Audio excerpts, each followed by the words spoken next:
earlier today. A large part of their diet is plant material, so they'll eat a lot of the eelgrass that live in the river, that grow in the rivers where they live in.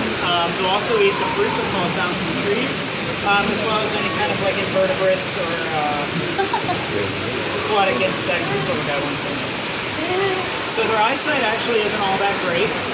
Usually they rely on their sense of smell. And also if you look along their jawline, you'll see little pits and pores. They have the same organs that sharks and rays have that allow them to pick up the electric fields. So that's how they'll find little things like crayfish and little aquatic insects, and sometimes even little tiny fish. When they come up, you'll see their mouth isn't all that big, but they will kind of eat whatever they can find. I'm going to drop this down and see if it'll get all smell it.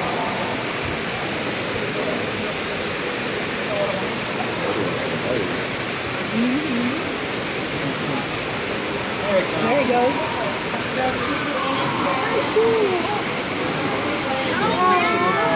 Wow.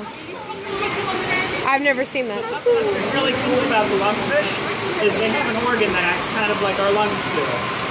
So they can actually come to the surface and take a gulp of air, and they can actually pull oxygen out that way. So during the dry seasons where it doesn't rain for long periods of time, their bodies of water can actually start to stagnate. There won't be a lot of oxygen in the water.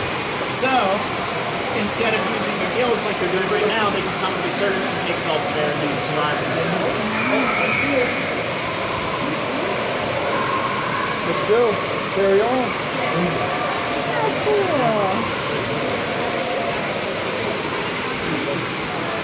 That's cool, isn't it, Hannah? This is just kind of a little treat for them.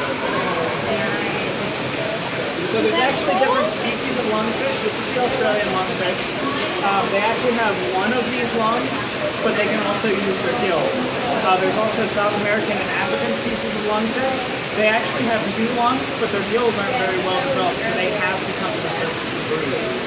But those species can also make little cocoons around themselves out of the mud and the mucus that's around their bodies, and they can actually survive their bodies of water being dried out for a certain period of time until it rains again. This species, they actually do have to stay in the water. They don't come up on land or anything like that, but they still are able to breathe at the surface.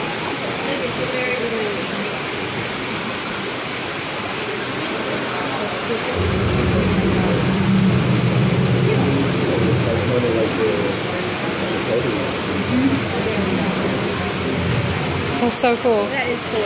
Well, the turtle one.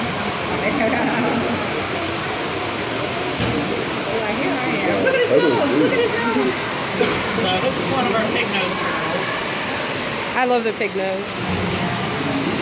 You got some too. Yeah. Oh, look at him.